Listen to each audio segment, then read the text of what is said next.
Morning, Patriots. Ugh. This show comes to you on the 7th of April, 2021. From the Baldwin Ace Hardware Fear Bunker Studio, the Eric Zane Show podcast begins now. I'll get your fucking skirt off and chug that fucking beer, dude. Yeah. Let's get this fucking show on the road, bud. Come on, guy. This is Zaniac Joe Pellerito. And Danny Pellerito. E-Z-S-P-E-Z-S-P.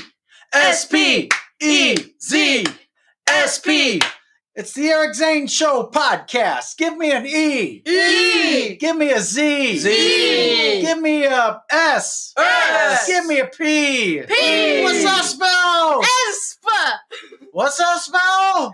Espa. All right, listen. It's the Eric Zane Show podcast show. Yeah, that's what it is. Please welcome Mr. Eric Zane. Go!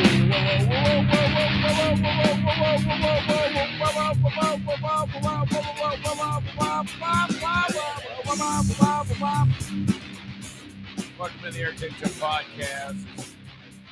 Daily show. I see right off the bat, before I get into that, Maze writes, change your clothes. Yeah, you're right. I wore this shirt last night. And then you guys got me. You got me figured out. My life is such an open book.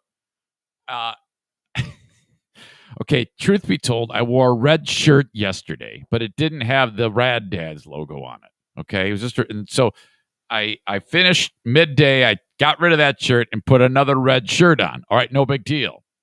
I wore it last night for the back half of the day, into the night. Did the podcast in the evening with Alan from Blue Frost IT. And then you're right, bedtime. Shirt comes off, throw it down on the ground. My wife, you should throw your clothes in the wash. Throw your clothes in the wash.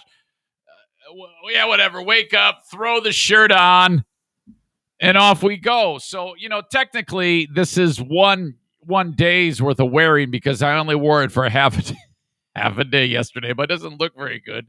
The fact that I'm such a slob, I wear the same damn clothes every day. Yeah, I know. But at least I got like a different sweatshirt on. A zip-up hoodie. Welcome into the Eric Zane Show podcast. It's a daily show where I cover news, nonsense, and my personal adventures and my fights and the things that make me me. And as Blue State Rob says, it's not the best, but it's still better than radio. Well, I guess it's in the eyes of the beholder. I think it is. Maybe you do too, hopefully. If not, that's okay too. All right. And I do it each and every morning, Monday through Friday, right here. Now, you can get the audio podcast on Apple Podcasts and wherever you download podcasts. That's the audio podcast, and you can listen to it whenever you want. So, without having to have the video aspect to it, that's cool. If you would, though, would you please subscribe, rate, and review to it on Apple Podcasts? That helps your old pal Eric. In fact, if you could just put even like a 5-star review and then say something snarky, I'm ripping that off of Carl. A 5-star review and then shit on me in the comments. I like that. That would be fun. On Facebook, facebook.com/Eric Zane fan page, brought to you by Irvine's Auto Repair, Grand Rapids Hybrid. If you could share it, like it, that would be great. Twitter, at Eric Zane Show on Twitter. A Periscope video brought to you by Blue Frost IT. Please retweet it with a snarky comment. Thank you very much. You guys are getting pretty good at that. The few of you that do that, thank you so much. And then on YouTube, the almighty YouTube, brought to you by F45 in Byron Center, Michigan. Subscribe to the channel. Hit the bell notification. Thumbs up. All those things. Eric Zane Show on YouTube. Again, brought to you by F45. I am on Instagram. I'm supposed to do Instagram Instant Trivia tonight. I think I can get that done. Let me take a look at the schedule. I missed it last week. Yeah, I can actually get that done. Instagram Instant Trivia tonight at 7 p.m. Instagram is a Mario Flores joint, the Mario Flores Lakeshore team of Van Dyke Mortgage. And then MB Distributing sponsors my Instagram Instant Trivia. Yeah, that's my one magic power. Being able to get sponsors on the show. How does he do that? Well, you just got to ask. You just got to use your communication skills, your brain and your mouth that the good Lord, baby Jesus, blessed you with. That's all you do. Okay? So thank you to everybody who's helped make this show what it is right now, this daily podcast where I kind of do my thing. Okay. 5 years ago today, I was on the radio on WBBL. Oh, my gosh. What a time. What a time. Man, looking back on that, I was still very, very badly damaged and shell-shocked from what had happened 2 months prior. So there was a lot of nervous energy. Listening back to these lost Zane recordings that you may have witnessed on the Freeview or maybe on Patreon. At first I was like, oh God, they were terrible shows. I don't think they were that bad. I listen back now and I'm like, I mean, it's not the best, as Rob would say, but it wasn't the worst either. So, there was a lot of fucking drama that went on when I got on there because two things that stand out. A, when I described where my head was and all of the ins and outs as best as I could of the getting firing, that made me no longer friends with my old show. And that remains to this day. We are not friends. There have been moments where I thought it was coming back to some degree with just some cordialness, but that kind of went away a couple of months ago. They kept reopening the can of worms on the show about your old pal Eric. So I said, all right, I'm just done. I'm not even going to attempt this anymore. What had started out as we had slowly but surely been rebuilding some type of dialogue. And then, I was like, forget it. There's no point in this if it's going to go this way. So I just let that go. No big deal. Water under the bridge. I've survived this long without any type of relationship with those people. So at the end of the day, who gives a shit, right? So, all right. When I did make those comments on that very first show, that was the end of the relationship. So there's that. And then 6 days in, when Kyle had to leave the show because his past came back to haunt him. And boy, did it come back in a big way. And there was no way, shape, or form we were going to be saddled with that type of baggage at the radio station. So smell you later, buddy.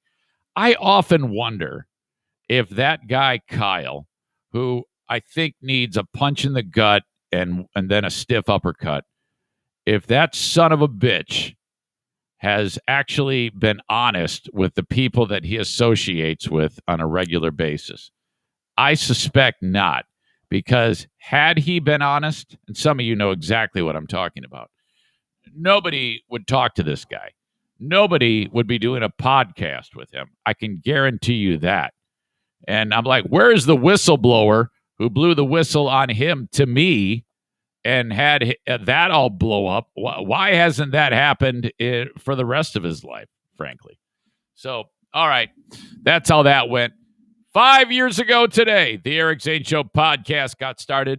I will say that listening back to those lost Zane recordings, I'm like, you know what? It still is fun. Julius and I did have a dynamic. I'm sorry that I feel bad that he left, and I feel bad that it went south. But all right, no regrets. At the end of the day, this all helped me make me who I am right now. And that is podcaster in a room above his garage with his dog. So, but I got you. I don't regret anything. I love you guys very much, and I'm very happy where I'm at right now. And giving me this outlet, you guys actually populating the podcast as audience members. I mean, this has been, frankly, all that I've been able to, all that I've needed. And it has allowed me to make this my job. So I'm very thankful for those days 5 years ago that, it kind of led me to where I'm at right now. It didn't work out on BBL. We gave it our best. We tried our best. Fuck, it didn't work. So what? Learned a lot, picked up the pieces, moved on. So thanks again for being part of this. I need your questions for Dear Meathead. I would love to hear from you, Eric at ericzaneshow.com. We got a number of them that came in on the overnight. So thank you for that. Let's see. Where are they? Eric at ericzaneshow.com for Dear Meathead. I see the multi-talented Allison from Harbor Humane. You are awesome. I appreciate that. I got to come visit you again, by the way. I know I said I was going to. I am. I'm just really... April is a bad month for your old pal, Eric. Andrea wrote one. Matt Kuipers of the famed Kuipers brothers. Older, less intoxicated brother of Kevin Kuipers. You know, I can't say that about Kevin. I think Kevin is cleaning up his act after the Zaniacs obliterated him with all the peer pressure. Fuck off, I'm hammered. He has thrown out. He threw up, I'm sure. In fact, I absolutely know that he threw up. Name.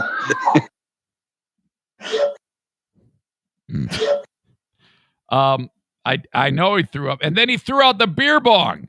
No more beer bong. No more beer bong. Yeah, I think he's done with that thing. No beer bombs. No more beer. So I think he's turned the corner. All right. Thank you for the questions. If you have a question, Eric at ericzaneshow.com. I've got 3 ready to go. I might have one on Facebook. I'm not sure. Because I posted, I got a few comments. Let's see if these are questions. John, Mike, and Michael. All right. Very good. Let's see. Pellerito wrote a nice comment. I know you saw Kenny's post already because Kenny posted about 5 years on BBL, starting on BBL yesterday. I know you saw Kenny's post already, but following through on this reminder anyways. Saved this simply as a text reminder to myself 5 years ago. Someone awesome started a radio show. He says, this is true. That did happen, and you are awesome. Mike writes, never have regretted the choice I made to join you. And Mike is like a brother to me. I mean, he is absolutely fantastic, as you all are kind of like family members. So, and I really, truly mean that because we have a tight bond. I will say that, as I indicated before, I am not the biggest, but I have a very, very, very strong bond with those of you that do populate the show and support me and my family. And that's all we need. That is all we need. Thank you. If it gets bigger, it gets bigger. If not, that's okay too. Thank you, Mike. I appreciate that. Okay. Today on this show, first of all, I want to start with this. In addition to questions for Dear Meathead, Eric at ericzaneshow.com on the Shoreliner Striping inbox, I'm going to share with you a picture in just a second. And what's going on here is I got a phone call yesterday from Jacqueline. She is staying at, she is house and pet sitting. And she does this, by the way. So Jacqueline reaches out to me. Now, a little bit of background. I had gone over to this house that she is house/pet sitting for. And I met her there, and then we drove together to go see the movie the other day. So I've seen the home, and I wanted to get there because this family has a pet duck, and I freaking love ducks. Okay, now when I get there, I realize quickly that this is not a duck that you can go up to and pet. I think that that's a pretty rare thing to have a duck like walk up to you like a cat or a dog and want you to pet it. Usually they're kind of like, rah, rah, get the fuck away from me. Rah, rah, rah. Okay. And that was the case with this duck. Duck's name is Peter. So Peter is walking around when I get there, and I'm understanding that he likes to harass the chicken. These people have a duck and a chicken. Come to find out, they used to have 2 ducks, but there was an owl that, bird of prey that swooped in and grabbed one of the fucking ducks and took off with it and killed it. And I'm like, oh my God, what is going on here? I can just imagine if you're a kid out there playing in your yard with your chicken and your duck there, and you're doing your thing on your tricycle, and you see an owl swoop in with and murder a duck, for God's sake, fly off with a duck. Holy shit. That'd be incredible. Hang on. All right. So Peter the duck and is from what I understand, has been harassing the chicken. Okay. So that is the thing. So she calls me up and she says, "Hey, what do I do?" I go, "Watch." She goes, "Well, the duck is getting more and more aggressive in its work, with the chicken. It keeps chasing it everywhere. It's walking it out to the road. I'm afraid it's going to get greased on the street," she says. "So I don't know what to do." So she's like, she's freaking out. I go, "Well, I don't know. I guess you got to intervene or something like that. Separate them. Do what you got to do." Well, as it turns out, this went even more off the rails because she had to jump in and actually pick up the duck. And this is a large duck. In fact, when I saw it, I thought it was a goose. I mean, it's a huge ass duck. And I'm like, holy shit. First of all, how did the owl manage to carry this thing? My God. But so she had to, apparently what had happened was the duck finally got close enough to the chicken and was able to bite it. And when she intervened, the duck had the chicken's neck in its mouth. So imagine this. You're seeing a duck bite the shit out of a chicken, and the chicken, rah, rah, rah, rah, and the duck's like, rah, rah, rah, and he's biting it. And so she has to get behind it. Now she can do it. She can grab the duck because the duck thinks he's going to kill this chicken. So he's not moving. He's just biting the duck thinks he's a fucking wolf or something. I have no idea. She scoops this big fucking duck up. And Jackie is such a hillbilly girl. She's holding onto the duck while it's going ape shit. And she says to Justin, get a picture. So she turns around and sure enough, she has a picture. And I'm going to share that with you right now. Don't worry. I'm going to kill the comments so that it won't ruin up all the space. But this is Jackie with the duck. Look at this. Look at my hillbilly daughter with her duck. And look at the size of that damn duck. And he's like, put me down. I'm going to go kick the shit out of this chicken. What the fuck are you doing?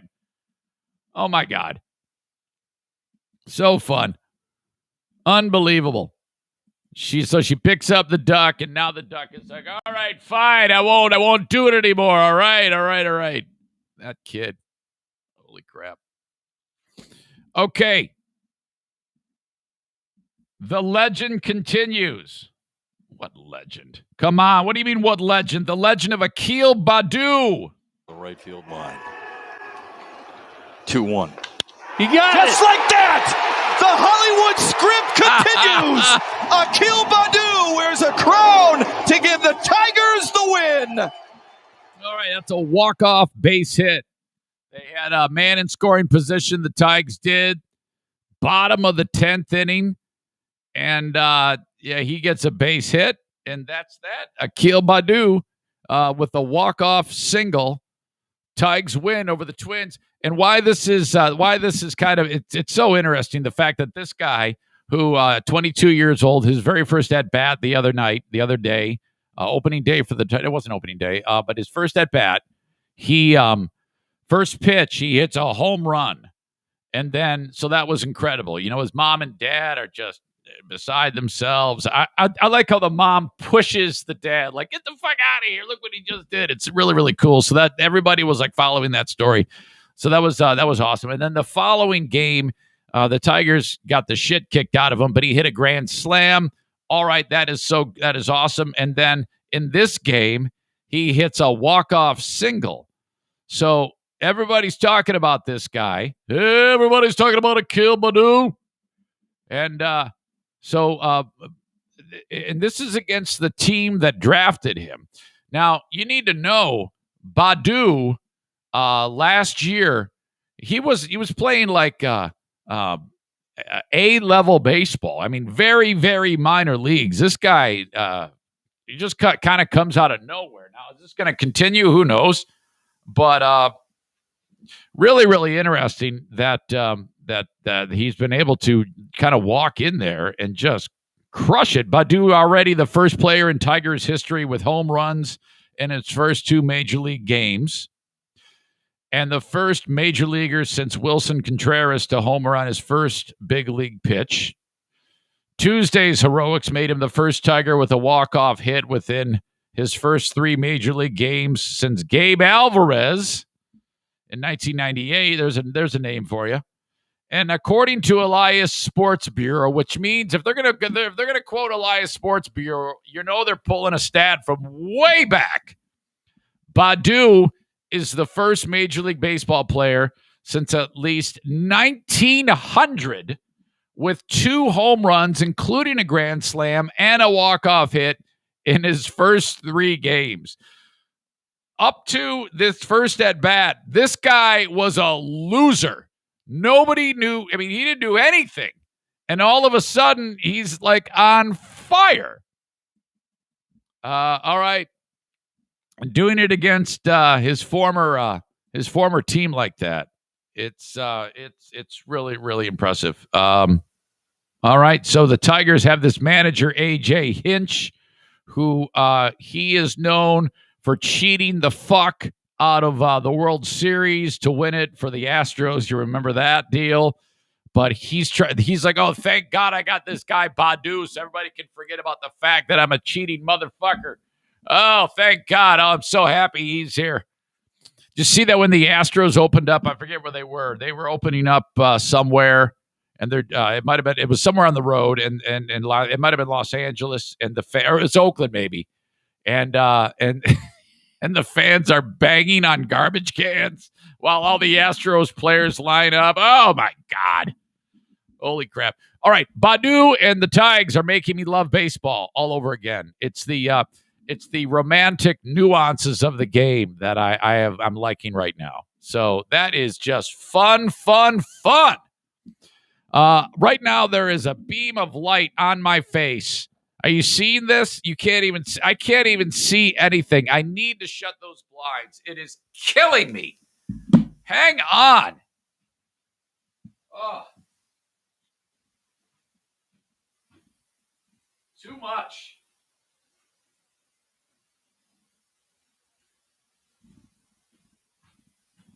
Like roasting my eyes, and I look more pale than usual. Oh, my God. Okay, so, there you go. Something to do. Watch the damn Tigers. Akil Baddoo. King Baddoo. Mom is from Trinidad, Tobago. I forget how you say it. Dad is from Cameroon? I don't know. He was born and raised in Georgia. That's all I know. Hey, get some merch. I just put up the Zane Show, the podcaster artwork made by John Midgley, the Psycho Magician, colorized, okay? And you can get the T-shirt for $13 for a couple of days. It was $20, now it's $13. I get $2 a T-shirt if you would. Check that out. You can get it in 27 colors, and there's all sorts of different options for you. Stickers, mugs, things like that. Kenny's probably going to say something like, yeah, this sucks. Stickers suck. Yeah, keep it to yourself. Shh. You don't need to tell everybody your review of the merch, for God's sake.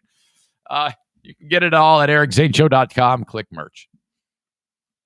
And the open of the podcast brought to you by F45 Training in Byron Center, Michigan.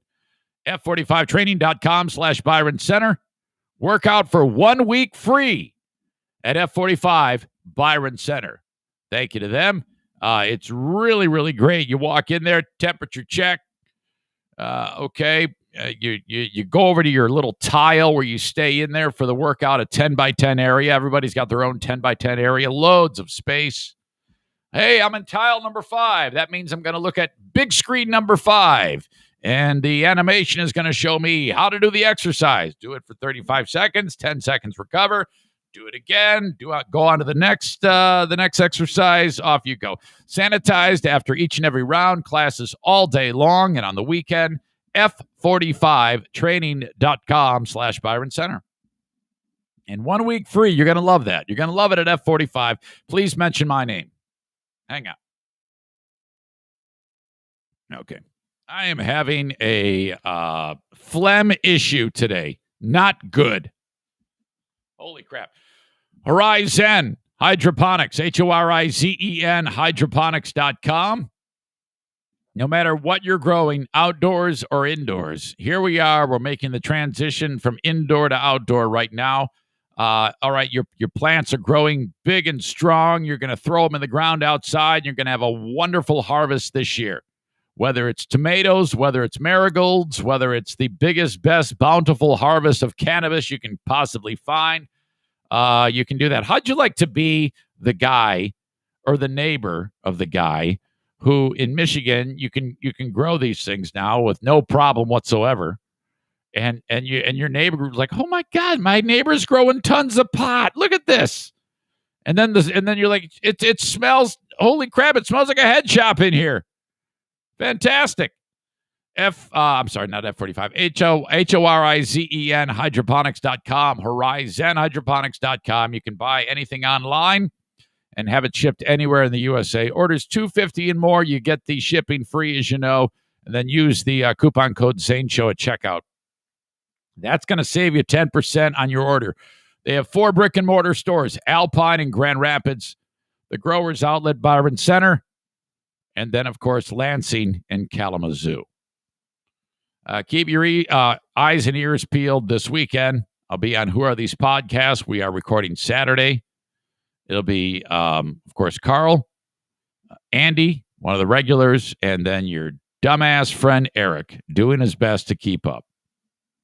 We'll be reviewing the Let Me Tell You podcast starring Jamar. Jamar's podcast is like, it's like he just takes, it's not, okay, I describe mine as news, nonsense, my personal adventures. Jamar is just, he's grabbing pop culture things that are so damn random, it's unbelievable. And I don't want to tip you off on too much of it, because I'll get a Carl ticket about talking about it beforehand. But oh my God, you know, I can't sit there and throw stones on anybody's podcast. Okay, I like from way afar. But on Who Are These Podcasts, that's your role. That's what you're supposed to do. I can't say that it's not entertaining, Jamar's podcast, because hearing how he's doing it is entertaining enough. It's kind of like a train wreck. All right, you have to sit and look at it, as terrible as it is. That's how a train wreck is. That's what the show is like. All right. That will be released on Sunday after we record it on Saturday. One more quick shout out for Van Dyke Mortgage, the Mario Flores Lakeshore team of Van Dyke Mortgage, 231-332-6505 for the Mario Flores Lakeshore team of Van Dyke Mortgage. If you seriously, if your credit score is fantastic, you're going to be able to get a mortgage for about 2%. Okay. The lower the mortgage rate, the more clout you have when it comes to making a bid. Because frankly, all real estate ends up in a bidding war now. So make sure that you pick out a house that you like that is below what you can get for a mortgage, like far below, because you're going to get into a bidding war. That's how it is these days with homes. And you better be ready, too. Have all the areas researched about what you want, and school, traffic patterns, things like that, stores, all that shit that you're interested in when you buy a house. And then all right, we found one. Let's make the bid. Make sure you can go up, because that first price, that's the starting bid. Most of these homes that are available today anywhere in the USA are going to end up in a bidding war, I was reading, which is just remarkable. So make sure you got enough clout behind your loan with the Mario Flores Lakeshore team of Van Dyke Mortgage, 231-332-6505. Okay, have you been following the story near Tampa Bay of the Piney Point Basin? The story's kind of been dominating the news, and I've, believe it or not, I've got some thoughts on it and a story that goes along with it. So the Piney Point Reservoir it's just a hole in the ground in Manatee County, where they put like this liner in the bottom of the hole, a liner, and then they fill it up with water that is loaded with near it's near a phosphate processing plant in Manatee County. That means that the water that is in there has all sorts of shit that you don't want in all the other bodies of water. And I don't know what the hell you do with that. I mean, eventually that's going to wind up somewhere. But they put the liner in the bottom of the thing so that it doesn't like go into the groundwater. And I don't know if it. I don't even know anything else more than hazardous water that really can't sustain life is in this thing. Well, sure enough, the stupid thing springs a leak, and you may have seen the footage of this like hole in this. It looks like a levee. And water is kind of shooting out of it. And the water that is shooting out of it, it's the type of, you know how when you like put the blue shit in your toilet and the water turns blue to keep the toilet clean? That's what this water looks like. It's that type of color to it. It's almost like a aqua bluish type of weirdo green. And okay, this is the type of thing that when it is introduced to regular water supplies, whether it be fresh water or ocean water, it's going to promote algae blooms. With huge algae blooms, it won't take much time at all for these types of things to get in the ecosystem and then strangulate the whatever is living and introduce. So what they decided to do, because they're worried about that thing collapsing, and then all these homes flooded out from millions of gallons of water, hundreds of millions of gallons of water. They're pumping the water out of there and then pumping that water into the ocean. And okay, now I guess my question is this the best thing you can possibly do? Because I don't know shit about fuck, as Ruth once said. Okay? But can't you, okay, if you're looking at the reservoir at Piney Point, is it out of the question? I mean, you hear about this shit from like Army Corps of Engineers. You've got like a hole in the wall that is going to get bigger and bigger. And by the way, I think they have a handle on this now. They're talking today like they think that because they're taking 33 million gallons of water out of this thing a day and shooting it in Tampa Bay, which is not good. This is not good at all. If you're Dirk living there, this is like the biggest news story there because it's really, really polluting the water and it's just screwed up. Okay. So all of this water is going into the ocean. Why can't you know how like when there's a water main break, they're able to if there's a hole in the ground as they dig up the water main break, they can surround where the damage is and then pump the water out of what they've surrounded and then work on the pipe.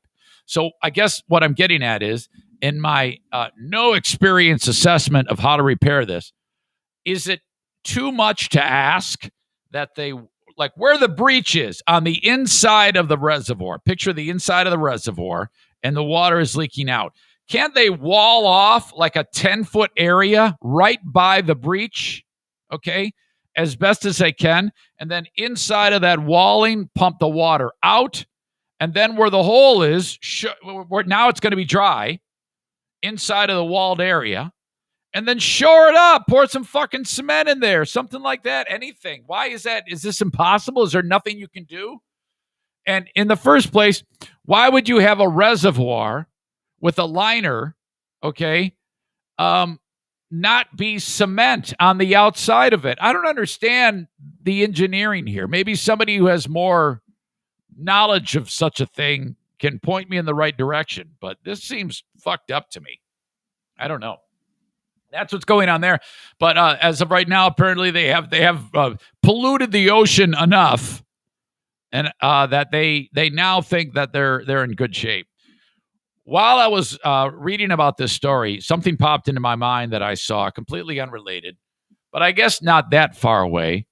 In Louisiana in 1980, there is a lake known as Lake Peigneur. And Lake Peigneur, the story of Lake Peigneur is absolutely phenomenal. And this is probably 45, 50 miles to the west of New Orleans. And if you were looking at New Orleans or Louisiana, it's Lake Peigneur is right in the middle, but at the bottom of the state.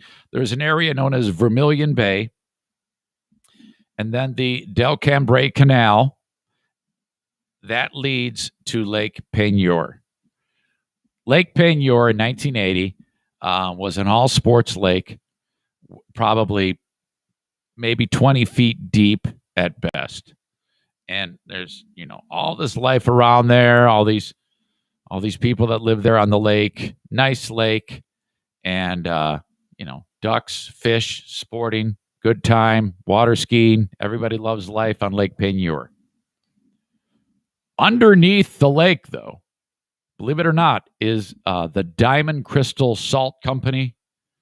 There's a salt mine actually under the lake, which is crazy to even think about. So you've got people under the lake mining salt. I know that sounds very dangerous and weird, but it had been that way for decades. The folks in the salt mine aren't doing anything wrong. They're just getting the salt out of there. They they haul it out. All right, there you go. Everybody's got salt for their food. Enter the Texaco Oil Company. Texaco says, we think there is oil under Lake Peigneur. And the locals are like, yeah, so what? Well, we want to drill. And they go, we don't want you to drill. And they go, well, we got all this money that says you're going to let us drill. And then the locals said, all right, you can drill. Thanks for the cash. So Texaco surveys and says, okay, you got the lake. A portion of the lake has the Diamond Crystal Salt Mine. We want to avoid that. We're going to drill into the bottom of the lake bed, and we're going to look for oil on an exploratory mission, and then we're going to find it, and then we're going to pump the oil out of there, and everybody's going to get rich. Okay. A 14-inch drill bit, 14-inch wide, so it's a little bit more than a foot, is drilling down into the bottom of the lake bed.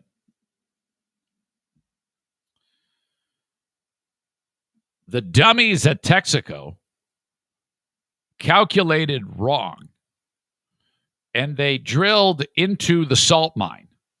So they go through the bottom of the lake, through the earth, and then it comes out. The bit comes out of the top of the salt. So the guys are sitting there going, hey, what the fuck is that noise? Wasn't this a scene in the movie Total Recall or something like that? When the guy who's got like Quado in his chest drills through or something like that? Okay, so the bit goes through the top of the salt mine, and then all of a sudden water starts coming into the mine. And the guy's like, hey, what the fuck is going on here? Holy shit, there's water pouring in here. They back the drill bit out, which allows more water to come in.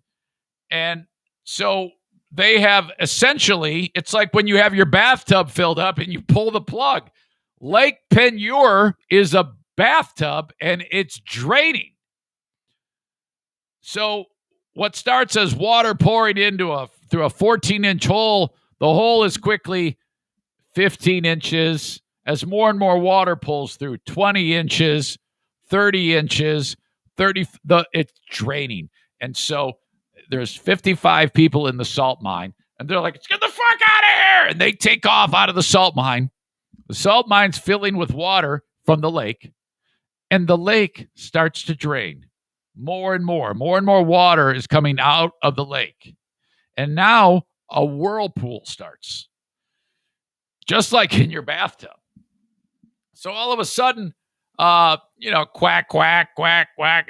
All the duck wants to do is bite the chicken on the neck.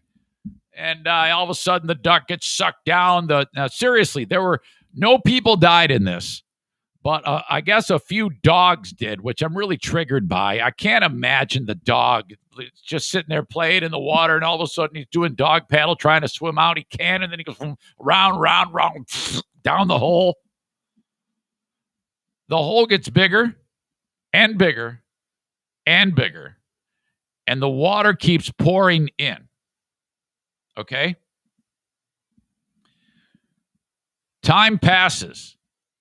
There's even a story. I saw this on History Channel. This is when I was first introduced to this. There was some guy on a boat, an old man, checking out what's going on, and it almost sucked him in. And he gunned the boat, got it on the shore, took off, and then the boat went right back out and down the hole. So now it's pulling trees, boats. It pulled 11 barges, okay? So there's all this shit in Vermilion Bay, barges, and they, okay, now all the water is out of the lake. All of it is out. And now Del Cambrai Canal, which it used to go, the water flow was lake, down canal, into Vermilion Bay, which is the part of the Gulf of Mexico, and then that's it. Now the flow of the water has changed. All the water is in the mine. The water in the ocean is now going through Vermilion Bay, down the opposite way, down Del Cambrai Canal, and then it gets to the lake. The lake, the hole keeps getting bigger, and it makes a 200-foot waterfall. It's the largest waterfall in the Southeast at this point. It's huge. There's actually pictures of it. It looks like Niagara Falls because, again, this lake was 25 foot deep all the way at its deepest. Now it's like 300 feet deep. And it's a huge, huge, deep basin because of all of the water running the opposite way down the fucking hole. And the guys from Texaco are like, oh, shit, oh, fuck, here we go. The salt mine is ruined. Oh, my God, what's going on? All these people, everybody's property, it's like a big, giant bowl now. It's not, there's nothing gradual about the shoreline at all. It's just person's property, and then it's a cliff. And all their docks, all the trees, all the landscaping, all the property up to their homes are falling into it. Everything. This is a complete, utter engineering disaster. Unbelievable. And so then as the water fills back into the lake from the ocean, okay, all the now salt water, the salt mine is now filling with more pressure from all of the water pushing, and these geysers start, air and water start shooting up from the spots in the mine where people used to go into the mine. So now there's these huge eruptions that look like fucking volcanoes that are happening. All these people are like, oh my God, this is the end of the world. Can you believe this? Lake Peigneur? Unbelievable. What started out as something so simple, city council meeting, yes, Texaco, you can do your exploratory drilling, turns into this. To this day, that lake, the lake is now a brackish lake because of the salt water, not from the mine. All that salt had, in fact, dissolved, and I think they've closed the mine. There's no, I don't think they can use it anymore, obviously. But now it is a saltwater lake, and it's incredibly deep. So what started as just a little teeny tiny all sports lake, do your thing, now is this weirdo, freakish thing that happened because of the Texaco Oil Company.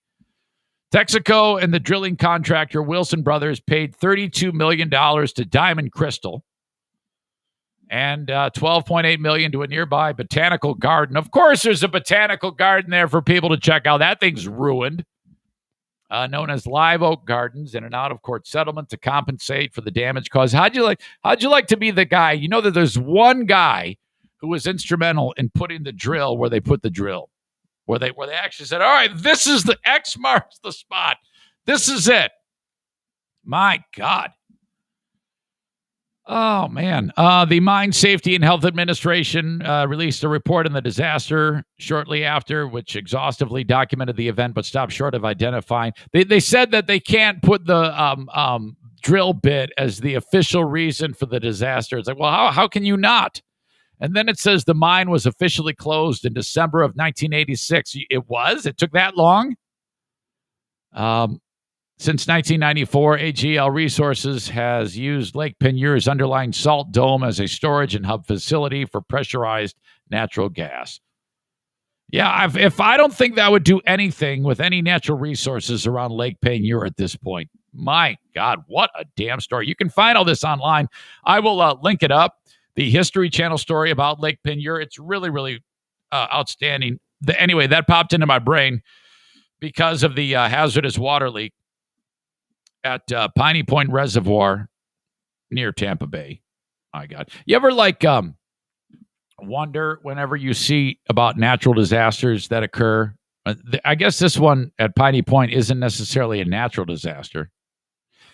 Well, it's a man-made disaster. But whenever there's a man-made disaster, do you always I always get like anxiety about what is happening to the environment. And then whenever I see, it's okay, it worked out, things are coming back. Like, do you remember that the guy who was the captain of that boat, Joseph Hazelwood, the Exxon Valdez, way back? And this guy was drunk, and it's an oil tanker in Alaska somewhere, and he somehow managed to beach it, and then there was something like that, and there was oil, all sorts of oil pouring out all over the place, and you see a duck who's, again, this is the third time I've mentioned ducks in this show. The duck's coated with oil, and he's like, oh my God, it's a terrible day. All I want to do is eat a chicken. Fuck, shit, quack, quack. And then all these environmental activists show up with like Dawn dish detergent, and they're washing the poor duck. I'm like, God, son of a bitch, I want to be there. I want to help those animals. Or the one in the Gulf of Mexico, the Mark Wahlberg movie. What the hell was that called? Red Dawn? Piney Point? What was the Deep Impact? You guys got to help me out here. They got the drill on the rig, and then it blows up. That actually happened, remember? And then forget the fact that the thing blew up. The oil it's like shooting like hundreds of thousands of gallons of barrels of oil like per second or something like that. There was a camera. Remember, there was a camera on the thing as it spewed out water for the longest time. It took forever to get that thing fixed. And like, oh, well, this is terrible. The whole shrimping industry is dead, and it comes back. How does it even manage to come back? Where does all the oil go? At some point, the oil has to go somewhere. What does it do? Does it soak into the ground? Deep Horizon. Deep Horizon. That's the one. And this always is oil. It's always involving oil, isn't it? I mean, seriously. It makes a pretty good argument for us to stop using oil, for God's sake. All right. Where are we? Don't forget, dear Meathead, I'm going to need your questions. Eric at ericzaneshow.com. I would love to promote your business. I would love to have you on here. I'm working on a couple right now that if they work out, it's going to make for a great summer for the Eric Zane Show podcast. I would love you to be front and center on my show. I treat this show just like a radio station. It's just like it, except you don't pay the outrageous cost to market your show. Okay?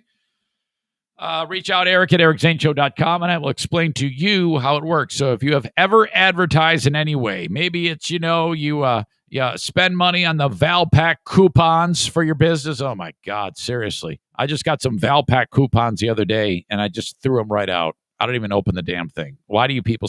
Maybe you're spending money on the phone book. Does anybody do that? All these are archaic ways to get your message out, right up there with radio.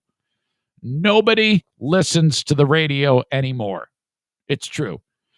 If you are ever approached as a business by a radio station, hey, you should market on the radio, ask them the question. This very simple question. Okay, I will, but you need to show me CUME numbers. They're going to be like, what? The salesperson isn't even going to know what that means. Yeah, I need to see your CUME. What do you mean? Yeah, show me your CUME number from 2010, midnight to 6 a.m. No, I'm sorry, 6 a.m. to midnight. Your CUME number is 6 a.m. to midnight from 2010, and I need the comparative number, 6 a.m. to midnight, CUME in 2021. You'll see one number for 2010 and one that is about 15% of that from 2021. That's how dramatically lower the audience is for radio listening. And it's not like they're doing anything wrong. It's just that there's more choices for audience members to get what they want. Their news, their content, whatever, their music, whatever it may be.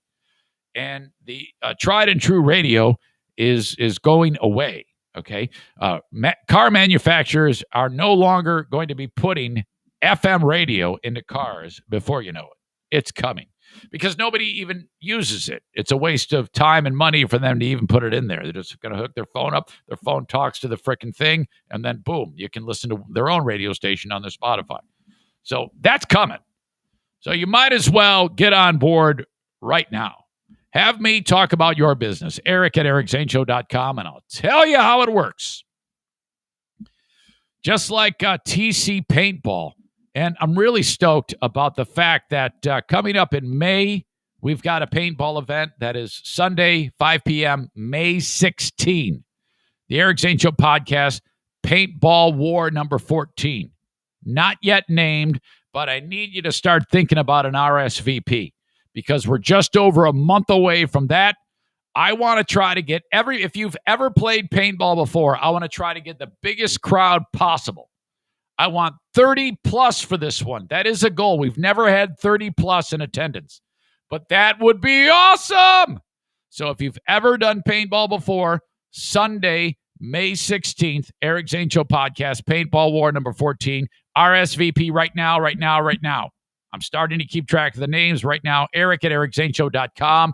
Rick has failed miserably on the, they can sign up on the website and prepay. Remember that? What happened? Did you give up? Seriously, come on. This being Wednesday, today is Little League Day. You don't need to make a reservation for this. Just show up today, 5 p.m. at TC Paintball in Grand Rapids. 8 to 12-year-olds, get the neighborhood kids, round them up, get the money, get the cash from their parents. You're the dad in charge. Bring one of the other dads in the part, and you guys can hang out and watch your kids have their fun, maybe even play with them with the low-impact equipment. This gets them used to paintball. It doesn't have the little sting when they get hit. But they can get introduced to paintball that way. Little League, 8 to 12-year-olds today. Get there at 5. Play starts at 5:30.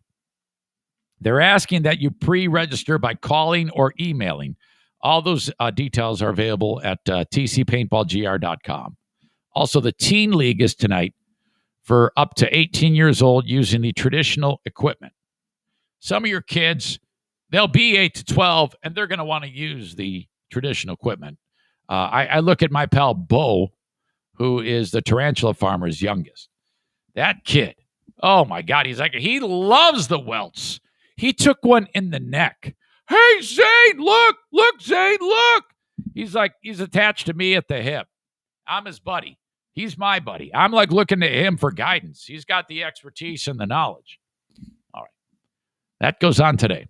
No weekly commitment needed. Just get the kids off the couch and get them to TC Paintball tonight. I think spring break is going on for some of the kids in the area, but it doesn't matter. It starts in the evening, so you're good to go. See you there at TC Paintball. All right. If you've ever thought about starting a podcast, you should consider reaching out to Hey Guys Media Group to start this thing, okay? Because a lot of people have an idea, something fun they want to do, maybe just kick it around a little bit with their buddies once a week, once a month, whatever. Yeah, that's fine.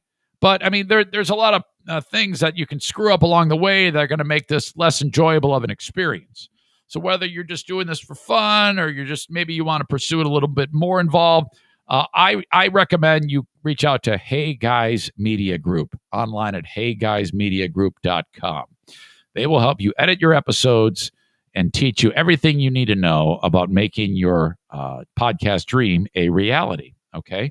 And they can help you with your first 4. So you pay them the money, your first 4, they guide you through it, and then they kick you out of the nest, and you have all the knowledge you need to do your own podcast.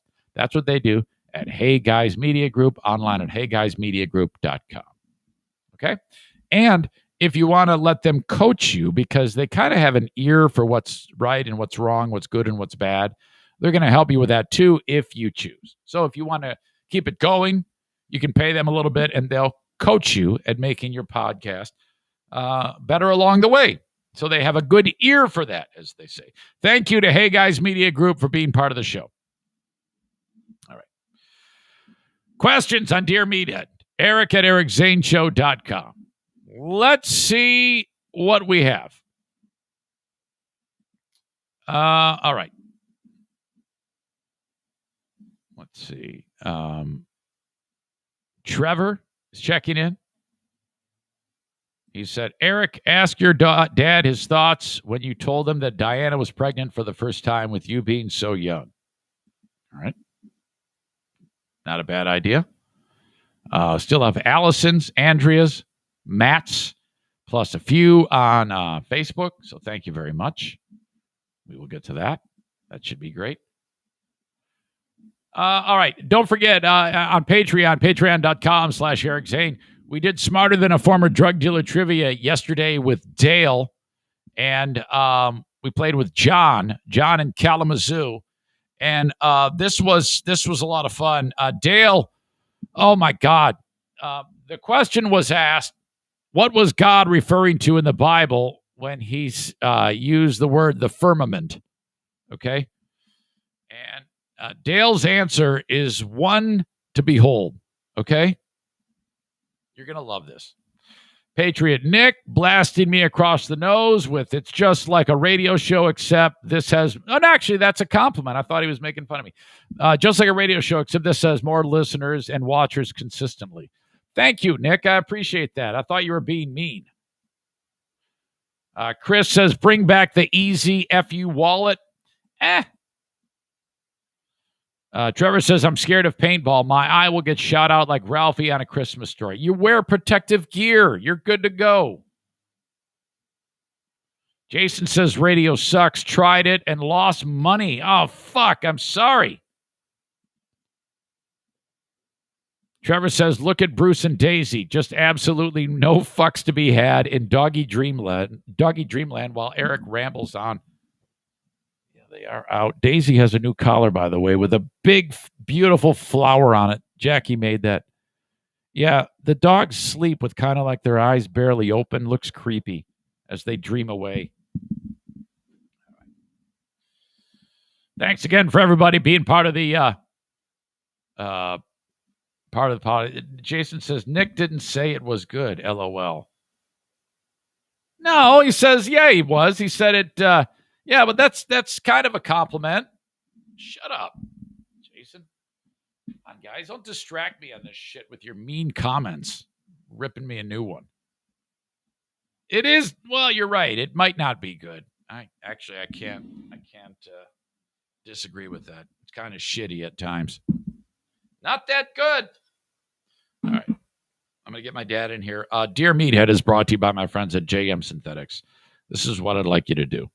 Go to jmsynthetics.com. There's a phone number at the top of it. Note that. And then pick out what you want to buy. AMSOIL products. Then you call Jason and say, I want this, this, and this. And then he takes care of the rest. You can also get it at Ionia Outdoors. Product display there. So you can do that. And or order online. But the best way is the first way. Just order it from Jason directly. All right. Always a legendary time. We're going to bring in my dad. Hey, guy. Johnny on the spot.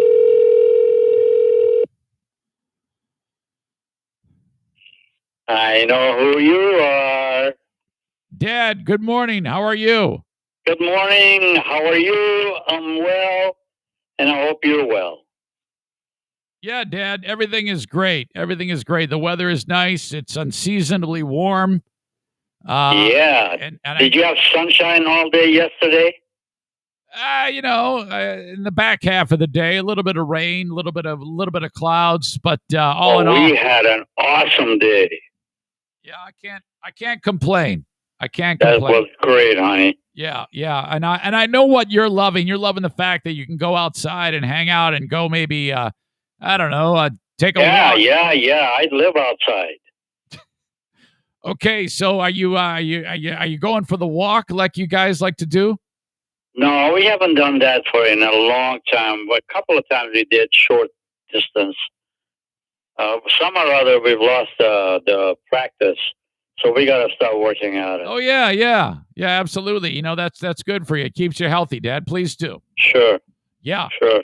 So how's your vaccination coming? You all done? no, I April 23rd I get the second one. I see. We're all done with ours. Dad, that is great news. I'm glad to hear that. I just talked to one of the Zaniacs who I don't know about him. He seems to be. Have you ever heard of someone who seems? Have you ever heard the term a conspiracy theorist? Yeah. Are you aware of that? Heard of it. I don't know what.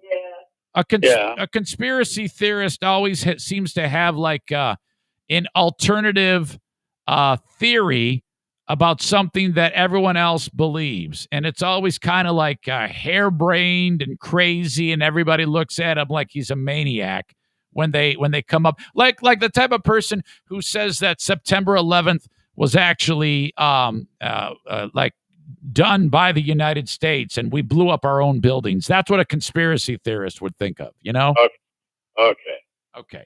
Well, I've got this buddy of mine who's big into conspiracy theories, and he says that the vaccine isn't even a vaccine.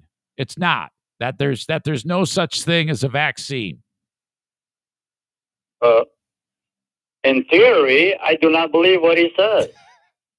Yeah, he presented this to me, and he's got some crazy doctor that he quotes. He found some quack doctor who says, "Oh yeah, it's not even a vaccine. It's something else." And I didn't even read it because it was a waste of my time. But I got this buddy, Dad, who's constantly feeding me these conspiracy theories and these weirdo points of view about things. What are your thoughts on that, Dad? Quite frankly, I don't understand whatever the heck his plans are of telling this thing to people.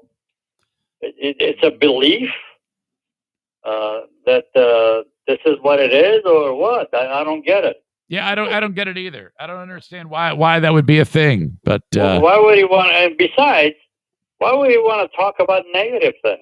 I don't know. This seems to be his MO. Every story that's going on in the world, he's always part of this little sliver of people that believe some crazy, nutty scenario that just drive everybody up a wall when he presents it. Craig. I mean, what we do, what we see is actually things that are happening. Right. So how could that be a scenario? Right. It's completely it's absolute lunacy is what it is. You got to put me in touch with him. I want to have a conversation with him. I would love to. Yeah. Okay. Believe me, I'd cool his jets down a little bit. Yeah, you would cool his jets down, and he deserves it. I'm glad you would. I know he's listening right now. Okay. I hope he does, because I like to have a conversation with him. All right, I got my own conspiracies. All right, I'm going to write this down. You got to tell him to cool his jets. Yeah, don't start stupid things. I haven't heard that in a long time. People that cannot start advertising something worthwhile listening to and beneficial to the other people, they really have no business being out there in public. All they're doing is spreading false information and lies. That's what this guy does. He sits around, he comes up with these crazy scenarios. He takes notes from stupid doctors that nobody listens to and are just doing it for attention. And yeah, that's what he does. He listens to Rush way too much and plays bass. Craig. It's all right to have a belief of your own, Dirk. But to just pass it on that it is a happening, it is totally stupid. Yes, I agree. And he knows that too. I think he's just doing it to get a rise out of everybody. It's just wacko. Don't get a job.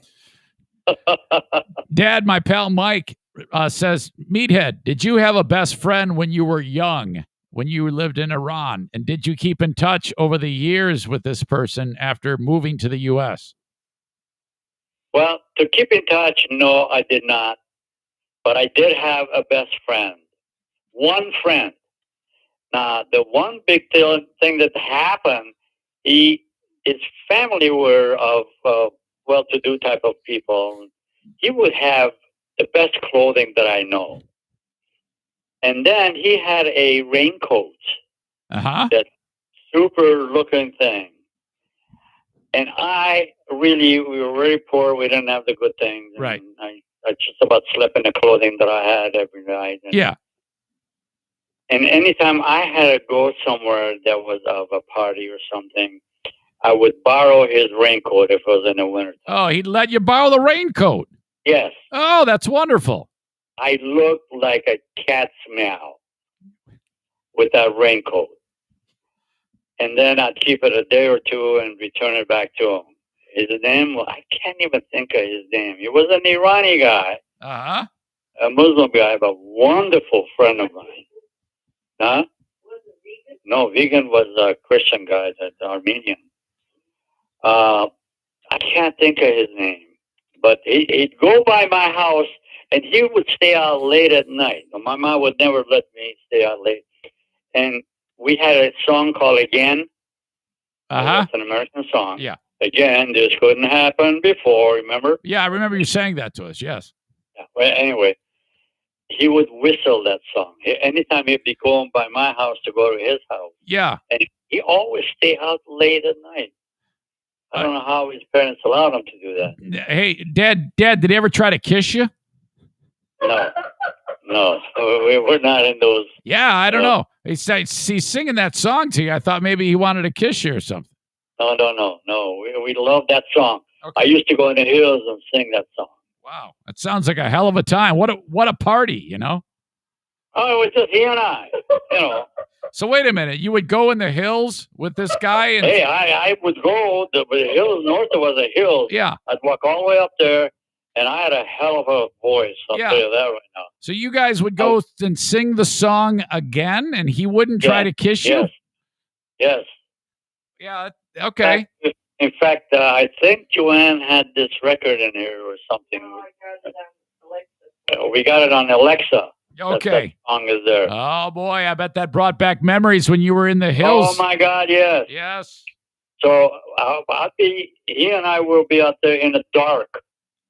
Oh, yeah. And we harmonize. And he was one hell of a volleyball player. Wow, man, that really sounds like a love story to me. Oh, man. We're just little kids. Okay. Now, Dad, you mentioned. Now, I remember there was one time, Dad, that we all went to California, and there was a guy who we stayed at his house, and it was someone from the old country. Who? Oh yeah. Who was that? That was Vegan. Guy named Vegan. Okay, so you hadn't seen him in decades, right? Absolutely.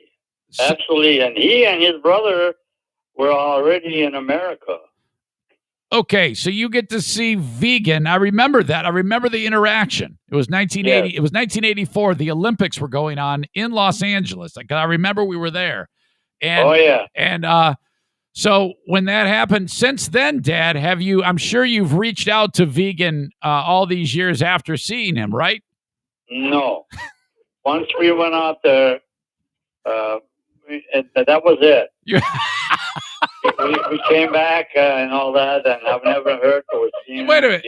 So you have this great reunion, and then you never kept in touch with the guy? Oh.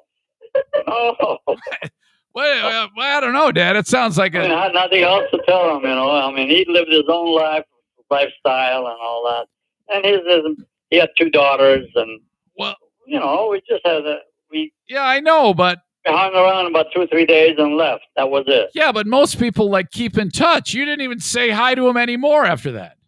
No. And I guess he got divorced. Okay, so when you said goodbye, did you say, Vegan, it was good seeing you. I'm never going to talk to you again? No, we didn't do that. We never did that. No, nothing like that, huh? Okay. No. We just didn't communicate. That's all. Okay. All right. Boy, it was weird. A few thousand miles away. I wasn't going to see him again. It cost a lot of money to travel out there too. All right. Very good. Dad, John writes this. Dear Meathead, a friend of mine wanted me to listen to a bunch of music that's terrible, and he wants me to share it with a bunch of my friends. I told him I didn't want to share it because it's terrible, and now he's mad at me. What do I do? Doesn't he realize that everyone has their own opinions in this world? There's something you like that I wouldn't like. I don't think the guy realizes that. I think the guy's like really like stubborn about it or something. I have a theory about something like this. Uh-huh. When I run in a situation like this, I really know that it's his feeling, his thoughts. It's his problem to own. Just let it go. Okay. All right. Yeah, I think this guy. I don't have to follow through that. Yeah, I think that's what you do. You just tell the guy, say, yeah, it stinks, and then if he gets butthurt about that's his own problem. Yeah, don't create an argument. This is right. That's wrong. No. Yeah. Okay. Got it. I never challenge people to think of something that they believe in and switch him to my thinking. Okay, that's fine. That's good. All right. So okay, let's say that vegan comes over to your house, okay, and he's got all this music that is terrible. And he says, Ruben, why don't you like this? Are you going to be like, are you crazy? Get the hell out of here. No, I wouldn't do that. Says, I don't like it because I don't like it. I don't have to explain it to you. Gotcha. Simple as that. You got to be straight with people. Absolutely. I've tried that too, and it always seems to backfire on me. People always seem to get hurt. Oh, hey, if you keep it up, it's going to become a conversation of debate. Yes. Don't keep the conversation up. When he said this is what it is, okay. That's all you say. All right. Okay. Michael in Indiana writes, Meathead, when you were in Iran, did you ever do any wrestling? Please advise us of the situation. No, I did not, but I was in bodybuilding big time. Yeah, you were lifting a lot of weight. You got really, really strong. I did really good. I was a bodybuilder. I got a lot of pictures of it. But wrestling, no. Okay. It was not my forte. All right, got it. Allison writes, Dear Meathead, I had a traumatic experience last night of a bat flying inside my house. Oh. Any advice on bat removal? Wow, that's a tough one. If it was in my house, I mean, you can't put a trap. You don't know what the bat's going to do. Right. I would take a nice sized broom and make sure, make sure that it's kind of stayed somewhere and you bat it. You got to bat the bat, is what you're saying. Huh? Yeah, you got to bat the bat. Yeah, bat the bat. Right. Nail him. Yeah, I think that's what that's like the go-to instrument to getting rid of a bat. I mean, you can't take a gun and fire at it. No, that would be bad. Yeah, that would be bad. But I think that's just it. Find out when it's settled down somewhere and keep up there. And a broom is the best thing to have, a nice heavy broom. Okay. Now, the outdoors broom. Yeah, now, Dad, are you trying to shoo it out or are you trying to kill it? No, you want to kill it. No, I hate a bat. Okay. All right. And then as soon as it fell down, hit it again. Okay, what if it's an owl? No, you don't want to kill an owl. So you can kill the bat, but don't kill the owl. I don't know. I never had this problem, so I can't give you any advice on that. Shoo them up toward the back door or something and open the door. Okay, if you had to choose between a bat, an owl, and a robin, which one would you want? Which one would you least want in the house? Robin. Okay, a bat you would want least in the house. I don't want the bat in the house. All right, you can handle the robin. Yeah, hey. Okay. That's not a big deal. Gotcha. They're docile animals. All right, so kill the bat is what we're learning. That's for sure. I hate right. bats. Okay. In fact, bats can get in your hair. Well, I mean, they love hair. They're hair lovers. Well, Joanne thinks that's an old wife tale. hang on, Dad. I'm writing this down. Bats, they love hair. They are hair lovers. Hair lovers. That's right. And then I don't know. I think they even would bite you. All right. I think bats are good for the environment. I think that they kill all the bugs. I think they're good to have around. I don't think you should kill bats. Is what I'm saying. No, you shouldn't. But how else are you going to get rid of them? Well, I don't know. I mean, leave the door open. Just shoo them out there. Shouldn't be too hard. I mean, come on. Oh, if they go out there and hang around the ceiling, They'll get out. All right. Andrea writes this, Dear Meathead, recently my husband has been going grocery shopping with me. It's really nice because we get to spend time together without the kids around. Also, he's tall. He reaches the things that I can. He pushes the cart for me. The problem is that I'll tell him I'm going to grab something and at the same time ask him to get something. Here's my dilemma. He leaves the cart to do it. The item could be 2 aisles away. He leaves a cart there. My wallet or phone could be in the basket, and he wouldn't even know. What should I say to him to get him to stop doing this? Or am I overreacting? Thanks, guy. Love you and Joanne. Signed, Andrea. Andrea, you got a good point, but that's his personality. Don't ever try to change a person's personality. Okay. Just because it doesn't suit you, it doesn't mean that it's wrong. That's his thinking and doing. Leave him. I walk around with my wife the same way, but I follow her. Okay, so you don't leave the cart alone. No, okay. I don't think I want to do that because in fact, I've seen an experience of mine was somebody else grabbed that cart and walked away, not because they stole it. Right. They thought it was their cart. Exactly. But what if that happened? I mean, what if somebody steals the phone? Then, all she has, then it's the dude's fault. Why can't she say, hey, do you mind not doing that? Is that too much to ask? No, that's not. That should be, that's wrong for the guy. What the guy is doing is wrong. Okay. So she should definitely say something. Say, hey, listen, just give me the phone. Yeah. Well, Joanne thinks that she should stay with him. Yeah, maybe just keep, I don't know, just if he's going to keep doing it, Andrea, keep the phone in your pocket, I guess. I don't know. Well, yeah, that's exactly true. Now, but there is another thing that bugs me about this. Uh-huh. So he wants to do that, well, let him do that. And then when they steal the cart and the stuff that's in it and all that, say, I told you so. Oh, I don't know, man. That sounds like a real bummer. All right, very good. Joanne thinks that she should stay with the cart. Yeah, that's what I think too. Just adapt. But these are Mickey Mouse things people have got. I don't know that we don't have these issues. I go shopping with her. So, all right. No big deal. Hang on, I'm writing this down. These are Mickey Mouse things. Yeah, people got something that it's not even a significant thing to have a problem with it. What's interesting is your use of Mickey Mouse. We all know that all means like inconsequential. Whenever Dad, hey man, this is. And then next thing you know, you have an argument. Next thing you know, it's Mickey Mouse. How did you? Very good, son. When did you? I taught you well. When did you come up with Mickey Mouse? I've never heard another person on the planet Earth ever refer to a inconsequential. Oh, I use that frequently. Yeah, this is Mickey Mouse. That's a Mickey Mouse thing.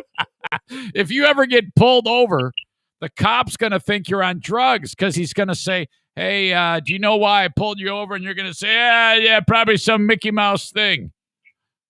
I probably would have. All right.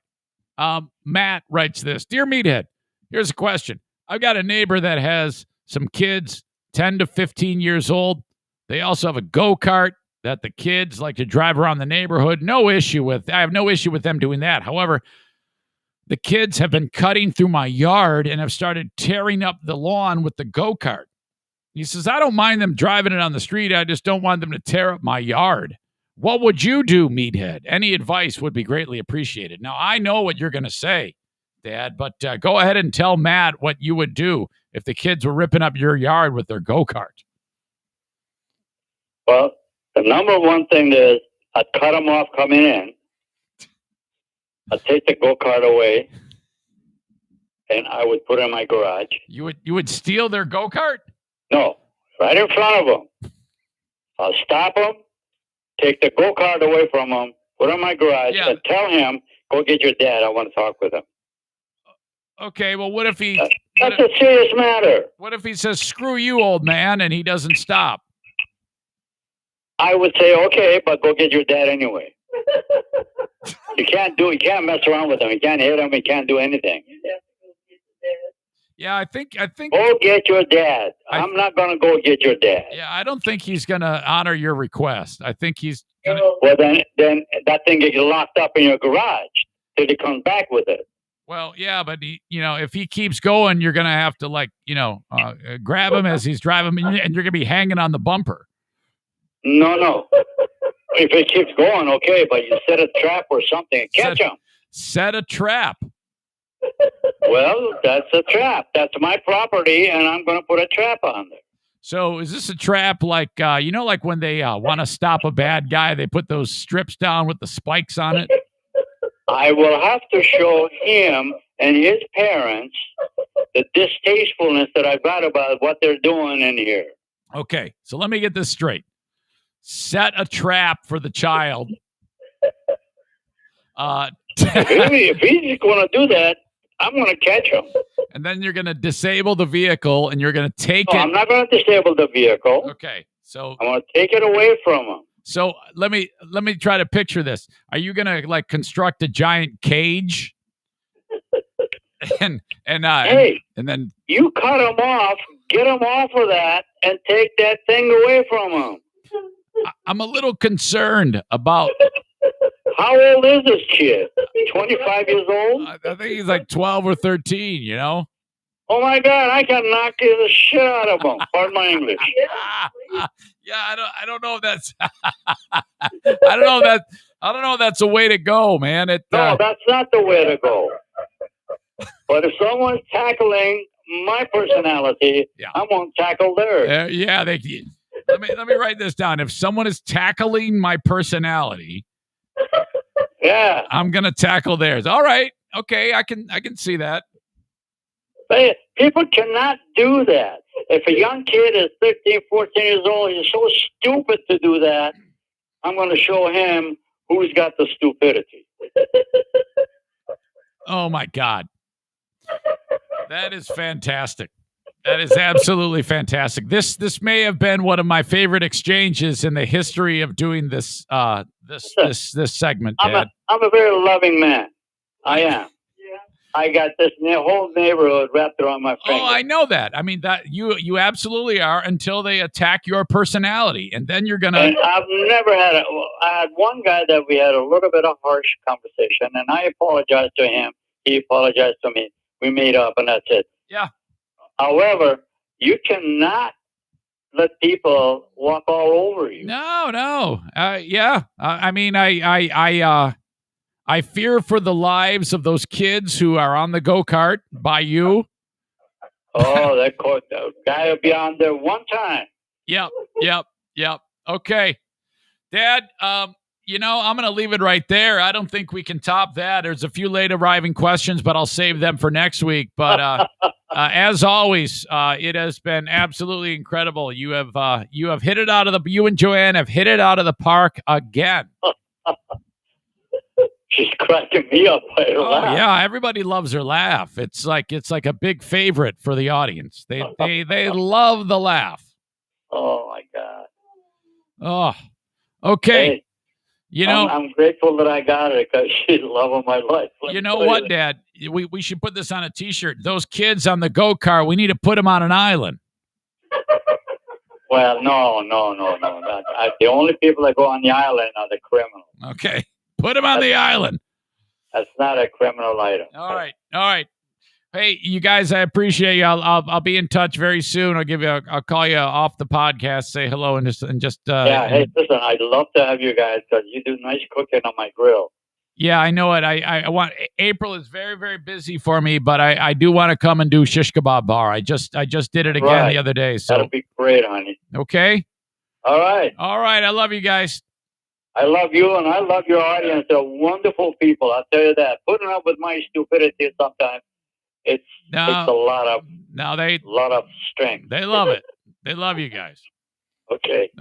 I'll talk to you guys. I love you. All right. Say hello to the family. Hug them all, and tell them we'll see you soon. Yeah, absolutely. Okay. Bye-bye. Bye. See ya. God bless. Yeah. God bless. There you go. Another. Oh boy. Just something. How about that? Another legendary performance, Dear Meathead, brought to you by JM Synthetics. Chris says, best Dear Meathead ever. I'm like Mother Teresa till they F with my lawn is something that my dad would say, says Trevor. I'm a very loving man, and I'll knock the shit out of that kid, was another quote. Eric, you need to have your dad out to the house for an event after he feels safe to travel. I would love to do that. The issue with that, Jason, is he is, I think he would only do it if I promised to get him back to his house. For some reason, getting him away from there, he won't, spend a night. I don't know. Set in his ways, I guess. Oh, holy crap. Just so much fun. A lot of fun comments. Thank you, folks. Man, one of my favorite times doing that bit. Another rip-roaring edition of Dear Meathead. God, you attack my personality, I'm going to attack you. I'm going to beat the shit out of the kids. They love hair. Bats love hair. Oh, unbelievable. Hey, I've got the email today coming up. I've got, concerning a story we did yesterday, I've got another news story about people ripping off the PPP. That's next. Patreon a little bit later on. Patreon.com/Eric Zane. The Patreon bonus podcast accompanies this one. No commercials in it. It's all behind the paywall. Usually I provide a little bit more in-depth about personal things going on Patreon. There's a lot more interaction with the audience. And it's just as fun as this, but even more so. Usually go for 30 to 40 minutes in addition to this. So if you like this podcast, sign up for my Patreon. I won't let you down. It's not the only thing on it. We got the Ben and Eric Patreon podcast. We've got the Insane Asylum, Smarter Than a Former Drug Dealer Trivia, and the Lost Zane recordings. That's a lot. That's a lot of content on there. There's no reason why I can't keep you occupied with audio. There's plenty there. The Lost Zane recordings are interesting because you never know what you're going to get. It's 5 years old. And so I describe it as an audio time capsule. Right now we're in the month of June, late June 2016, because I release 2 episodes a week in the order that they happen on the calendar. The full shows from BBL.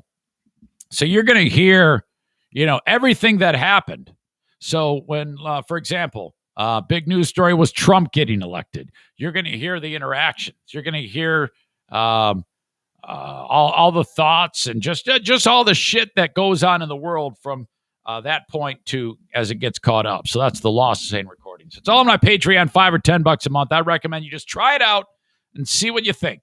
And then if you don't like it, you're out $5 or $10, and then that's it. Okay? Because you can cancel that damn thing, and then you get the rest of that month, and then you tried. You tried. So if it doesn't work out, okay, no big deal. Thank you. I appreciate the effort. But if you like it, let it ride, or convert it to a yearly, and I'll save you 10%.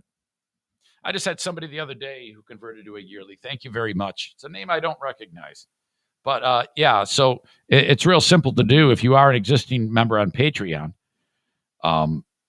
It just says convert to a yearly, save 10%. So something that you would pay $120 for the year. If you are a $10 a month Patreon member, that's going to cost you $108 going forward. So very, very cool. Gary Lou, was that his name? it's amazing when I see Patreon members that are kind of like the a little bit silent, and you just don't interact with them. Let's see. I think that's who it was. That who it was? Gary Sams writes, "Hey Zane, longtime listener here. Puck and Alpha Flight are Canada's badass superhero squad. That reference floored and embarrassed me. Embarrassed me because I know that nerd shit. Sasquatch, Thunderhawk, or something like that, and some stupid girl. I think that was Snowbird. Did you know Wolverine rolled with them for a bit? Keep up the great work, butt muncher. Respectfully, Gary S." Thank you, Gary. I appreciate that. Yeah, of course I know that Wolverine rolled with Alpha Flight. Some of you are like, Alpha Flight? What the fuck is that? Well, that's the fucking Marvel superheroes Canadian version. They had Canadian superpowers, like to drink Molson and play hockey and say sorry and no doubt about it. One of them was dressed up like Bob McKenzie. That's so stupid. All right. Irvine's Auto Repair, Grand Rapids Hybrid. Eric's due for an oil change on the embellisher. 616-532-6600. 616-532-6600 in West Michigan. They specialize in, of course, Asians, domestics, and European cars. Okay, not like Asians, like a guy walking down the street. Asian cars, domestic cars, European cars. No Volkswagen. They if you are an ASC certified mechanic, reach out to them about a job opening. 616-532-6600. Irvine's Auto Repair, Grand Rapids Hybrid, and EV. I love them so much. Finally, you have a trusted place to get your car fixed. If you just have like, I think this is a good place, and the first time you're taking it there, you're like, I don't know, and you're hoping that you're like rolling the dice that it's going to work out. What if it doesn't? Then you're screwed. Okay, that's no good. Reach out to Irvine's Auto Repair, Grand Rapids Hybrid. They have clients from as far away as Muskegon. Okay, because they're so trusted and well respected in the industry.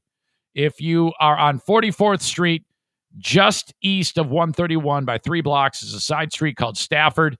That was the site of the Great Food Giveaway. Irvine's Auto Repair, Grand Rapids Hybrid. Want to remind you as well, Gift of Life Michigan.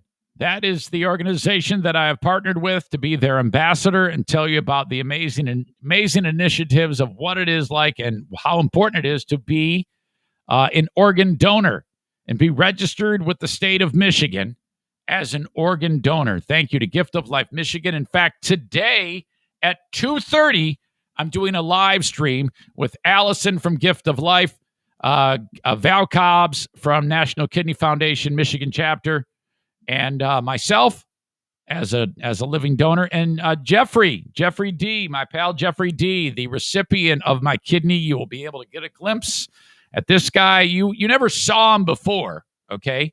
But you heard his voice, and some of you will remember how foggy he sounded and out of it, and he admits that because he had a bad fog around him because of the toxins in his body when he did not have the one working kidney. Now he's back. He's working as a film producer and a director, and he is just crushing it now. You will love the conversation I have. Hey, man. Hey, Eric. I'm feeling a lot better, man. I'm just so glad to be here. Thank you so much for sharing life with me, man. You saved my life. Oh, man. Love Jeffrey. Today at 2:30 with that group, partnered with Gift of Life Michigan. Thank you so much. All right. Before we get to the email of the day, brought to you by Forever Law in West Michigan. Do you remember at the start of the pandemic when all of those loans were being offered for small businesses, with the SBA, and you fill out a form, and then the government is going to give you some money? Well, the idea was floated that people got the idea to scam the government in some way, shape, or form. And you heard about that a lot. Okay. Not only were there scams, but there were also businesses applying for that money that had no business applying for that money. like the freaking Los Angeles Lakers when the world found out that they got like millions of dollars from the government. It's like, what the fuck? Huh? And then the Lakers gave it back, thank God. And that was just the tip of the iceberg. There were so many businesses that tried to scam everybody with that damn money. And then there were ones who just flat out committed fraud, like this Florida couple. Thanks to pain in the ass Dirk for sending this story along. Check this shit out. Well, new here at 11, this Davenport couple is accused of trying to defraud the government out of more than $5 million in COVID relief money. According to court records, the couple spent some of that money gambling at casinos, purchasing designer handbags, and they paid off their 2017 BMW.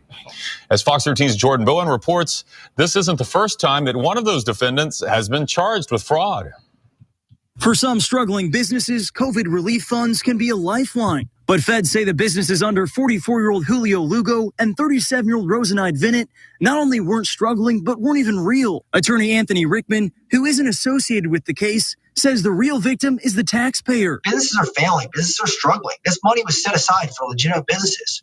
These two defendants, through their conspiracy and through their fraud, submitted multiple applications for businesses that didn't exist. According to court records, beginning in March of 2020, the couple used their home IP address to submit at least 70 false and fraudulent loan applications seeking funds from the Paycheck Protection Program, or PPP. As a result, the couple... I would never do this, but if I did, I would be so concerned about getting caught that anxiety would be just fucking through the roof. I mean, I don't know how people think that they can get away with this. Seriously, a lot of this was done quickly to put together, and then people could take advantage of the money. And then, the government then goes back and after they get that money out as quickly as possible, then they try to like connect the dots onto each and every one of those cases to either in some way get the money back because it's a loan, or it gets forgiven, or find out, wait a minute, what did we actually give this money for? They're like working backwards, and then that's when these things get revealed. Along with some close family members, fraudulently obtained more than $1.6 million in loan money. Not only did they just profit from it, but the way and manner in which they did was brazen, was bold. Some of the most damning evidence includes these video stills taken from a video Lugo uploaded to Facebook. In it, Lugo and Vinnett can be seen in a hotel room littered with $100 bills. Okay. Several items from Lugo. So the investigation not that hard. When they're posting to their personal pages, them laying around money, the investigation probably isn't that. It's pretty easy to tip off authorities if they're looking at you and they look at your freaking Facebook pages and you're throwing money in the air and it's raining down on you. My God, seriously, a lot of people could probably avoid detection. That fucking scene in Goodfellas when Jimmy the Gent says, take off the fur coat and go take the car back. And what the fuck is wrong with you? He rips that coat off the chick and says, take this back. You got to lay low after the Costanza. What is it, Costanza? No, you got to lay low after the Lufthansa heist at LaGuardia. Costanza. What the hell is wrong with me? Wasn't that a Seinfeld character? Includes these video stills taken from a video Lugo uploaded to Facebook. In it, Lugo and Vinnett can be seen in a hotel room littered with $100 bills, several items from Louis Vuitton, and a $5,000 watch. What an asshole. In addition to the video, the couple is accused of spending $47,000 to pay off a 2017 BMW 7 Series sedan, spending $49,000 at casinos, and another $13,000 spent at weight loss centers. All purchases the feds say were made with COVID relief funds. The couple was arrested Thursday. At the time, Lugo was still on supervised probation for a tax fraud case from 2015. Looking at the amount of loss, the number of charges, I do anticipate both of these defendants doing a significant amount of time in federal prison. Reporting in Tampa, Jordan Bowen, Fox 13 News. Oh, my God. The nerve of these people. And to think, oh, yeah, we're not going to get caught. How bold that is. And now to be locked up, they will be locked up for a long, long time. It just makes me very, very happy. Very, very happy. All right. This is your email of the day, brought to you by Forever Lawn West Michigan. Online at foreverlawn.com/WMI. Synthetic grass for your business, for your home. Putting green, bocce green, canine grass, landscaping for the work, for the home. You can retrofit the home with synthetic grass. New construction, you can put the synthetic grass down. It always looks great. You don't have to do a damn thing to it. Doesn't grow. No weeds. I know it sounds crazy. Guaranteed for 15 years, going to improve the value of your home. The money you will save on lawn maintenance alone will pay for the cost over the lifetime of the grass. And you've got more time. Isn't that what it's all about? Yesterday, I covered this story about that Wayland prostitution ring, which, by the way, the picture of these two, and I'm going to call it up here so you can see it. In case you missed it, I posted the story to my Facebook page, but not everybody sees the Facebook page. But I'll do a screen share here. I got to remember to get rid of the chat, or else you won't be able to tell what it is. I'll get yelled at by everybody. Okay, hang on. Get rid of the chat, and now look at these two. This guy, he. First of all, Kate described him as looking like a thumb, and it's like that couldn't be more apt. She's way too young to be hanging out with a guy like this. She was apparently the madam, allegedly, and he's the pimp. Okay, look at this guy. He is so fucking round. He has no neck. Isn't it hard to believe that this guy was at one point in time probably a cute baby? And now look at him. What a piece of shit looking guy that is. If anybody is going to be a pimp in Wayland, Michigan, he's going to look like this. What an asshole. Ugh. He's probably only like 28 years old, but he looks like he's 50. Holy shit. What a disaster. All right.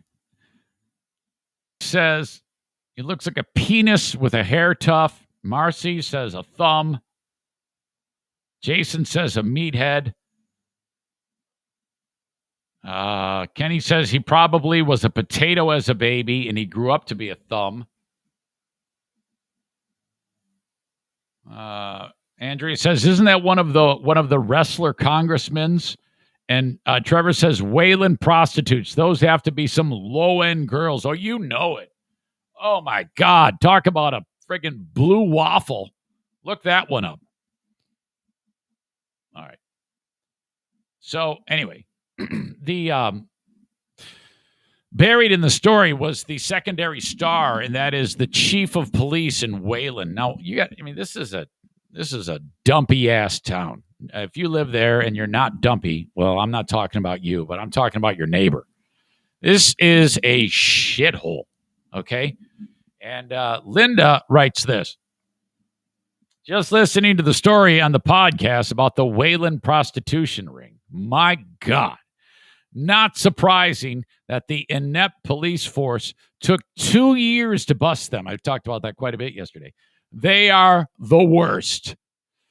The chief of police, you know that weirdo guy who was talking in the story? He's like, this happens in all these other cities too. That was like his rationale for them taking so long to bust us. The chief, according to Linda, says paid a visit to my house about a year ago as an intimidation tactic because I commented on a Facebook post complaining about them in my private neighborhood group. My comment wasn't even bad. Just said if they think the police aren't doing their jobs, then the city manager needs to know. I have his visit on video too, just in case I ever needed to defend myself.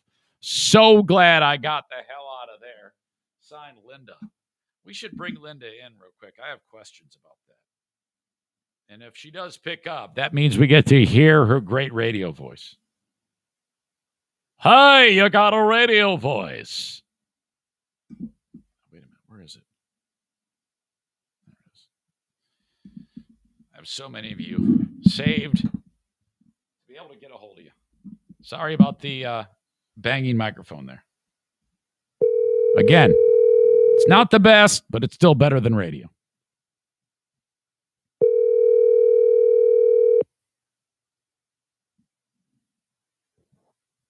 Come on, Linda. Phone call roulette. Remember that? Phone call roulette? It was fun. We would play the sound of the thing. Hi, this is Linda. Sorry I missed your call. Damn it! Come on, Linda. You're killing me. That's all right. I'll catch up with you. I'm wondering if it's the exact same guy. I think it was who was in the story. And what did he say after you said, well, wait a minute, get the fuck out of here. What are you talking about? I mean, what did the cops say to you about a comment you made on a Facebook post? What the hell is that all about? Holy crap. All right. That is your email today, brought to you by my friends at Forever Lawn West Michigan. Online at foreverlawn.com/WMI. Nominations for Asshole of the Day. Who is it going to be? The Wayland sex ring, the guy that we just were talking about. The guy and the girl. I would say more the guy. I would say the guy is the mastermind behind the whole thing. Did you hear me? I just stuttered like Stuttering John. Nominees for Asshole of the Day. Send them along. Raise your virtual hand on the live stream. My friends at BK Guns and Stuff want to remind you that they are the gunsmith of choice on the Eric Zane Show podcast. Kyle and Benjamin, the power couple of gunsmith activities. You're like, wait a minute, are they gay? No. Kyle is a lady's name. That tripped me up too. Thank you to them. Kyle and Benjamin. BK Guns and Stuff, 616-902-2447. Anywhere in the USA, reach out to BK Guns and Stuff. They can fix it for you. Joe Martinez says that for the end of April, through the end of April, if you book now, okay, book now for an April air conditioning tune-up, it's going to save yourself $10. It's going to save you $10. It's normally $79. It's $69. Save the money and call them now. 616-516-8579. Call Joe Martinez. He wants you to save money. It's already cheaper at $79 than all the other idiots in town. Joe is the best. A&E Heating and Cooling. It's getting that time when you got to start thinking about tuning up the air conditioning setup. $69 through April. 616-516-8579. The Asshole of the Day is brought to you by JM Synthetics. And, of course, TC Paintball. Trevor says, he's quoting me, Wayland's a dumpy little town. If you live in Wayland, I'm not talking about you, but I'm talking about your neighbor. I just spit out my coffee all over my brand new laptop. I'm sorry. I'm sorry about that. Chris says the guy, the Wayland sex trafficker. Yeah, he was yesterday. I can't. Asshole today, scammer couple taking pictures on a bed with money. Not a bad suggestion right there. Patriot Nick says, talking to the damn microphone, man. All right, okay, I'm trying. I'm doing the best I can. Sometimes I don't. Okay. Let's see. Peter the Duck gets a nomination. I think Peter the Duck from early in the show when he attacked the chicken is right up there. We can't go back in time and blame the guy who drained Lake Peigneur. Let's see. I never did get to the story about the guy at Disney World. PPP loan scammers. Yeah, all right. I would love to make it Peter the Duck is the asshole, but it's got to be the PPP loan scammers. PPP loan scammers are your asshole of the day. I mean, that's fun to make it Peter the Duck. But, seriously, it's just a duck, just a chicken. So there's your asshole of the day. The PPP loan scammers stealing all that money. Hopefully they'll be able to recover a lot of that back and give it back to people. Unbelievable. The boldness of some people. Holy crap. All right. Again, share this, like it, retweet it. I would appreciate that. Buy a T-shirt. Join me on Patreon. All those fun things. You guys are the best audience. Thank you. These milestone days, 5 years ago, started the radio show. To me, the best milestone is the day I started the podcast because that's what we're doing right now. That's what we're going to keep doing. Fuck the radio thing. That ain't happening. Screw it. This is more fun and it's better for my mental health. So thank you to all of you, even Dirk, who's a pain in the ass. All right. Talk to you next time, folks. Have a good one. Bye-bye.